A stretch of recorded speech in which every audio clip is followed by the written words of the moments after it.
আছে 1,80,000 টাকার গরু। দর্শক উনি ছোট্ট করেই দাম চাচ্ছে যাতে গরু বেচা কিনা হয়, হ্যাঁ বেচা কিনা বিক্রি হয়ে যায়। তো ভাইয়া এই যে যেটার গায়ে আপনার হাত আছে এইটা কতটুকু হইতে পারে এবং দামটা কত একটু বলে দেন। এটা 7.5 মন হইব। হ্যাঁ 7.5 মন ওজন হবে। 7.5 মন গোছ হইতে পারে। জি। দাঁতে কয়টা? দাঁতে দুইটা।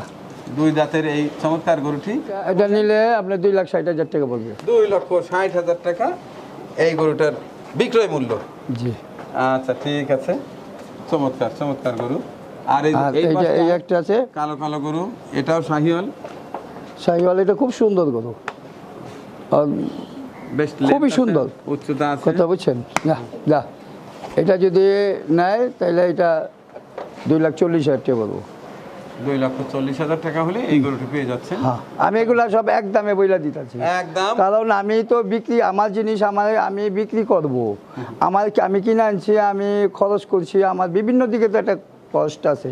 তো ওই হিসাবে তো আমার একটা বেনিফিট দরকার। আমার আহামরি কোনো বেনিফিট লাগবে না, আমি যে বেচুম আমার যেটা সীমিত লাভ, আমি লাভের মানে সংখ্যা দইরাই আমি বইলা দিতেছি যাতে মানুষ কোনো খেঁচাখেচি না করতে হয়। আমারটা আমি দাম চাই দেবো, আমি বইলা দেবো, তারপরে আরও 10টা খামার আছে, 10টা খামারের সাথে যাচাই বাছাই করবো যে না পটু ভাই দাম বেশি চাইছে না কম চাইছে। এইটা কত টাকা দাম চাচ্ছেন বলেন? এইটা পর্ব 230। হ্যাঁ 230। 230 অর্থাৎ 2,30,000 টাকায় চমৎকার গরু পেয়ে যাচ্ছেন। আমার কাছে মনে হচ্ছে সর্বনিম্ন মূল্য আমার এই পটু ভাইয়ের মদিনা অ্যাগ্রো ফার্মের গরু। তিনি দীর্ঘদিন হয় লালন পালন করেন, তিনি ক্রয়ের সময় যা লাভ করা সেটা করেছেন, যে কারণে আপনারা একেবারে স্বল্প টাকায় চমৎকার গরু পেয়ে যাচ্ছেন।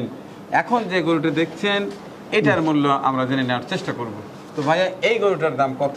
এটা 250 বলবো। 2.5 লক্ষ।